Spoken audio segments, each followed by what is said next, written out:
കയ്യിലുള്ള നറുവെണ്ണ നുകർന്നുകൊണ്ടും തന്നാശ്രിതർക്ക് തുണയായി വിളങ്ങിടുന്ന നാരായണീയ ഗുരുവായൂരപ്പ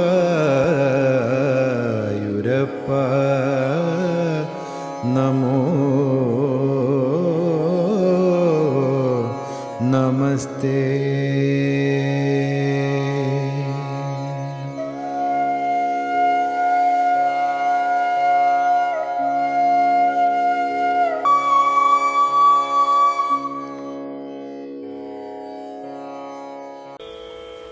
അടുത്തതായിട്ട് ബലരാമന്റെ വിവാഹത്തെ കുറിച്ചാണ് പറയുന്നത്.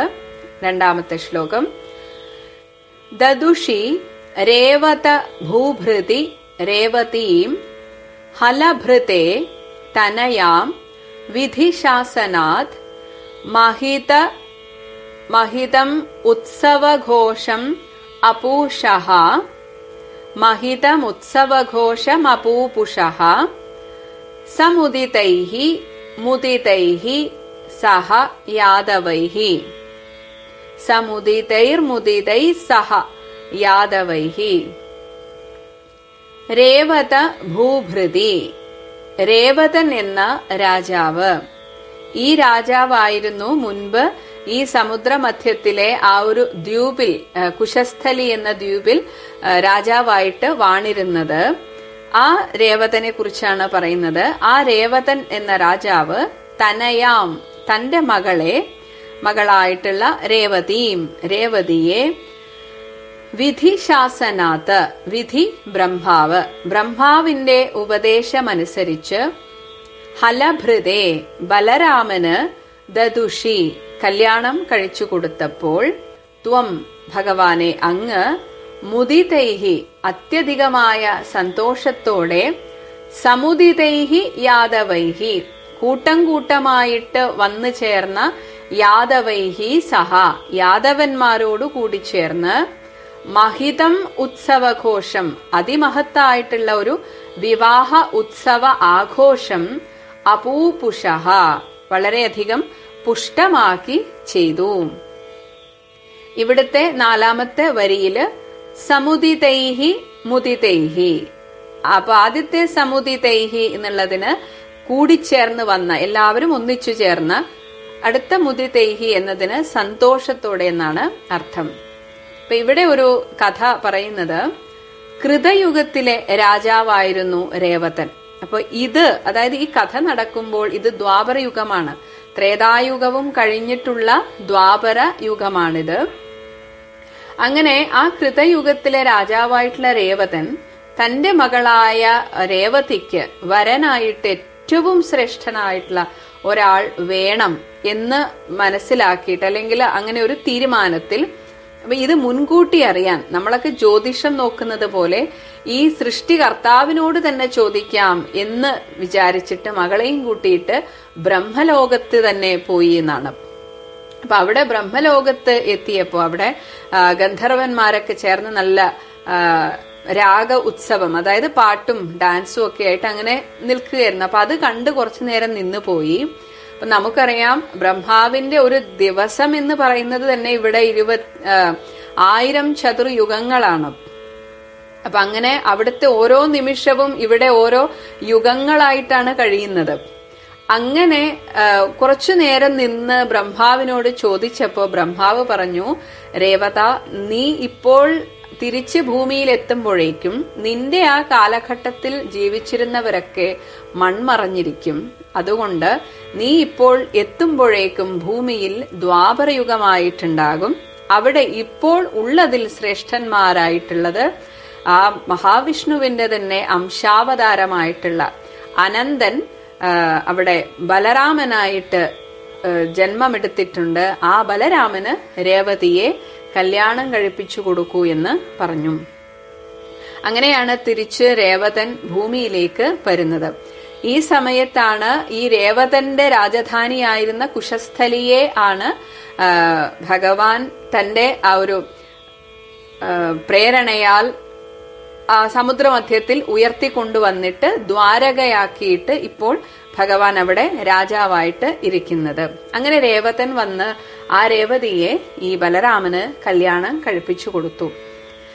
ഇവിടെ വളരെ ഒരു കൗതുകമുള്ള ഒരു കാര്യം പറയുന്നത്, കൃതയുഗത്തിലെ മനുഷ്യരൊക്കെ വലിയ നീളവും വലിപ്പവും ഒക്കെ ഉള്ളവരായിരുന്നത്രേ.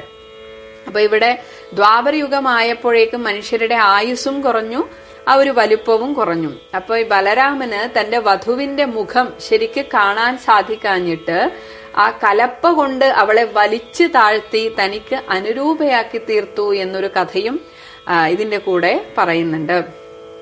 അപ്പൊ അതാണ് ഹലഭൃതൻ, അതായത് ബലരാമനാൽ ആ രേവതിയെ സ്വീകരിച്ചു. ബലരാമൻ ആ രേവതിയെ കല്യാണം കഴിച്ചു.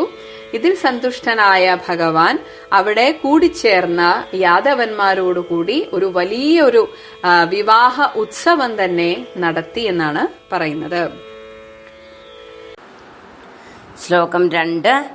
ദദുഷിരേവത ഭൂഭൃതിരേവതീം ഹലഭൃതേ തനയാം വിധിശാസനാത് മഹിതമുത്സവഘോഷമബൂഭുഷ സമുദിതൈ മുദിതൈ സഹയാദവൈ. സർവത്ര ഗോവിന്ദനാമ സങ്കീർത്തനം. ഗോവിന്ദ ഗോവിന്ദ. ഹരിശരണം. എല്ലാ സജ്ജനങ്ങൾക്കും നാരായണീയ ഉപാസകർക്കും വിനീത നമസ്കാരം. എല്ലാ മഹത്തുക്കളെയും സ്മരിക്കാം നമുക്കിവിടെ.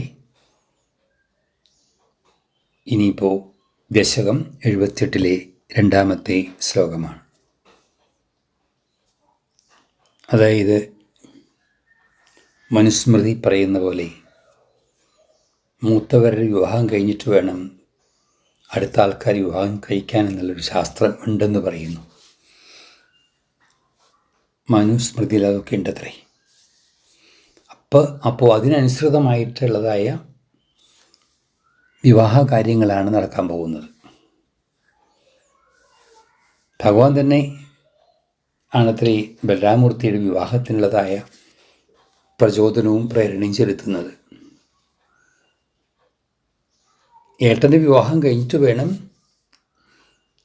എൻ്റെ കാര്യങ്ങളെപ്പറ്റി ചിന്തിക്കാനായിട്ട് എന്ന് ഭഗവാൻ പറയുന്നുണ്ട്.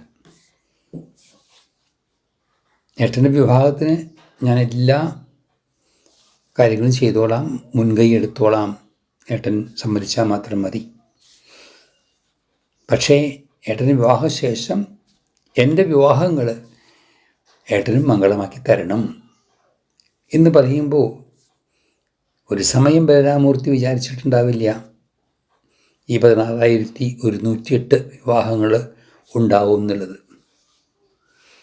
അത് മുന്നിൽ കണ്ടുകൊണ്ടായിരിക്കാം ശ്രീകൃഷ്ണ ഭഗവാൻ പറഞ്ഞത് എൻ്റെ വിവാഹങ്ങളും ഏട്ടൻ നന്നായി നടത്തിത്തരണം എന്ന് പറഞ്ഞത്. ഏതായാലും ബലരാമൂർത്തിക്ക് ഒരു വധുവിനെ കിട്ടാനുള്ളതായ ശ്രമം തുടങ്ങി. ആ സമയത്ത് ആനർത്ത ദേശത്തിലെ രാജാവാണ് രേവതൻ. അദ്ദേഹത്തിന് വളരെ പ്രിയപ്പെട്ടതായ തൻ്റെ പുത്രി രേവതിയുടെ വിവാഹം നടത്താനുള്ളതായ ശ്രമമാണ്. അത് ഒരു ശ്രേഷ്ഠമായ വിവാഹമാവണമെന്നും ഉത്തമനായൊരു വരനെ കിട്ടണമെന്നും വിചാരിച്ചുകൊണ്ട് അദ്ദേഹം പറയുന്നത് ദേവലോകത്തൊക്കെ പോയി ഇത്ര അന്വേഷിച്ചു. അവിടെ എല്ലാവരും വിവാഹിതരാ, അവിടെ പറ്റിയൊരു വരനെ കിട്ടിയില്ല. എന്നാൽ പിന്നെ സൃഷ്ടികർത്താവായിരിക്കുന്ന ബ്രഹ്മാവിൻ്റെ അടുത്ത് പോയി ചോദിക്കാം, അദ്ദേഹത്തിനെല്ലാം അറിയാലോ എന്ന് കരുതി രേവത രാജാവ് ബ്രഹ്മലോകത്ത് പോയി ബ്രഹ്മാവിനെ കണ്ടു. അവിടെ ചെല്ലുന്ന സമയത്ത് ബ്രഹ്മസഭയിൽ സംഗീത സഭ നടന്നുകൊണ്ടിരിക്കുകയാണ്, സംഗീതം നടക്കുകയാണ് അവിടെ. ബ്രഹ്മാവ് അത് ശ്രദ്ധിച്ചുകൊണ്ടിരിക്കുന്ന സമയമാണ്. അതുകൊണ്ട് കുറച്ച് നേരം ഒന്ന് കാത്തിരിക്കാൻ പറഞ്ഞു. അങ്ങനെ കാത്തിരുന്നു. അതൊക്കെ ആ പരിപാടിയൊക്കെ കഴിഞ്ഞ് ബ്രഹ്മാവൻ രേവത രാജാവിനോട് ചോദിച്ചു, എന്താണ് വന്നത്? അവരുടെയൊക്കെ ജന്മത്തിൻ്റെ പവിത്രത ആലോചിച്ചു. ബ്രഹ്മലോകം വരെ പോകാനുള്ളതായ കഴിവുണ്ടായിരുന്നു ആ രാജാവിന്. രാജർഷി ആയിരിക്കാം ഒരു സമയം. അപ്പോഴാണ് പറഞ്ഞത് തൻ്റെ മകൾക്ക് അനുയോജ്യനായൊരു വരനെ അന്വേഷിച്ച് നടക്കുകയാണ്. ഞാൻ എൻ്റെ മകളെ ആർക്കാണ് വിവാഹം ചെയ്തു കൊടുക്കേണ്ടതെന്ന് ഭഗവാനോട് ചോദിക്കാൻ വന്നതാണ് എന്ന് ബ്രഹ്മാവിനോട് പറഞ്ഞു അത്രേ. അപ്പോൾ ബ്രഹ്മാവ് പറയാണ്, ഹേ രാജാവേ, നിങ്ങളിവിടേക്ക് വന്ന ശേഷം ഭൂമിയിലുണ്ടായിരുന്ന രാജാക്കന്മാരുടെയൊക്കെ കാലം കഴിഞ്ഞിരിക്കുന്നു. പുതിയ ലോകം, പുതിയ യുഗമൊക്കെ ആരംഭിച്ചു. കാരണം കാലത്തിൻ്റെ പ്രത്യേക ഘടന അങ്ങനെയാണ്. ബ്രഹ്മാവിൻ്റെ ഒരു കണ്ണ് തുറക്കുന്നതാണ് ഇത്രേ ഒരു കൊല്ലം എന്നൊക്കെ പറയും സാധാരണ, ഒരു വർഷം എന്നൊക്കെ അങ്ങനെ പറയാറുണ്ട്. ഏതായാലും ബ്രഹ്മാവ് പറഞ്ഞു, ഇപ്പോൾ ഭൂമിയിൽ നാരായണനും അനന്തമൂർത്തിയും അവതരിച്ചിട്ടുണ്ട്, ശ്രീകൃഷ്ണനായിട്ടും ബലരാമനായിട്ടും. അവിടെ ബലരാമനിപ്പോൾ ഒരു വധുവിനെ അന്വേഷിക്കുന്നുണ്ടെന്നാണ് അറിഞ്ഞത്. അതുകൊണ്ട് ഹേ രാജാവേ, ഒരു കാര്യം ചെയ്യൂ, വേഗം പോയിട്ട് നിങ്ങളുടെ മകളായിരിക്കുന്ന രേവതിയെ അദ്ദേഹത്തിന് വിവാഹം ചെയ്തു കൊടുത്തോളൂ എന്ന് പറയല്ല ചെയ്ത്, ആജ്ഞാപിക്കുകയും ചെയ്തത്. അതാണ് വേണ്ടത് എന്നുള്ളത്. ഇവിടെ മറ്റൊരു രഹസ്യം തമാശയായിട്ട് പറയാറുണ്ട്. അതായത് കൃഷ്ണാവതാര സമയത്ത് ചന്ദ്രഭഗവാൻ രോഹിണിക്ക് കൂടുതൽ പ്രാധാന്യം കൊടുത്തു, രോഹിണിയുടെ കൂടുതൽ അടുപ്പം കാണിച്ചു എന്നുള്ളതായ ഒരു വസ്തുത കൊണ്ട് രേവതി നക്ഷത്രത്തിന് അല്പം വിഷമം തോന്നി, അല്പം ഒരു പ്രതികാരഭാവം ഉണ്ടായി ഇത്രേ. അതുകൊണ്ട് രേവതി നിശ്ചയിച്ചു ശ്രീകൃഷ്ണ ഭഗവാന്റെ ഏട്ടനെ വിവാഹം ചെയ്യുന്നു. അങ്ങനെ പറയാറുണ്ട്. അതുകൊണ്ട് ചില ആൾക്കാർ പറയും രേവതി നക്ഷത്രക്കാർക്ക് കുറച്ചൊരു വാശിയൊക്കെ ഉണ്ടാവും എന്നൊക്കെ കേട്ടിട്ടുണ്ട്. അറിയില്ല, അത് രേവതി നക്ഷത്രക്കാർ സ്വയം ചിന്തിച്ചാൽ മതി. ഏതായാലും രേവതിയെ കൊണ്ടുവന്ന് ബലരാമ രേവതി വിവാഹം ഗംഭീരമായിട്ട് നടന്നു. അതിൽ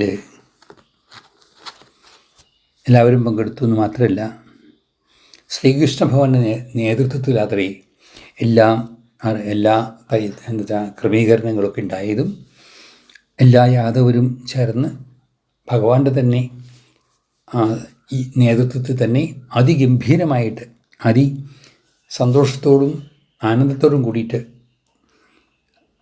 ബലരാമ രേവതി വിവാഹം അതിഗംഭീരമായിട്ട് നടന്നു.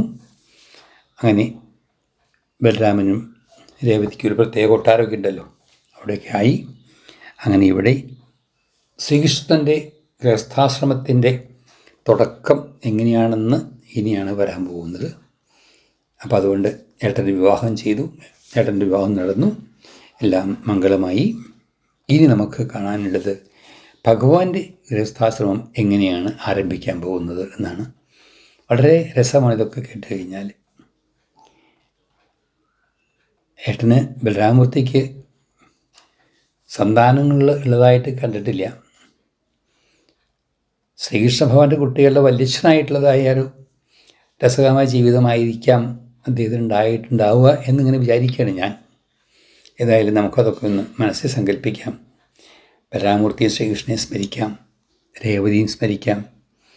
എല്ലാവരുടെയും അനുഗ്രഹം നമുക്കുണ്ടാവട്ടെ. ഗുരുവായൂരപ്പൻ്റെ അനുഗ്രഹം ഉണ്ടാവട്ടെ. ഹരിശരണം.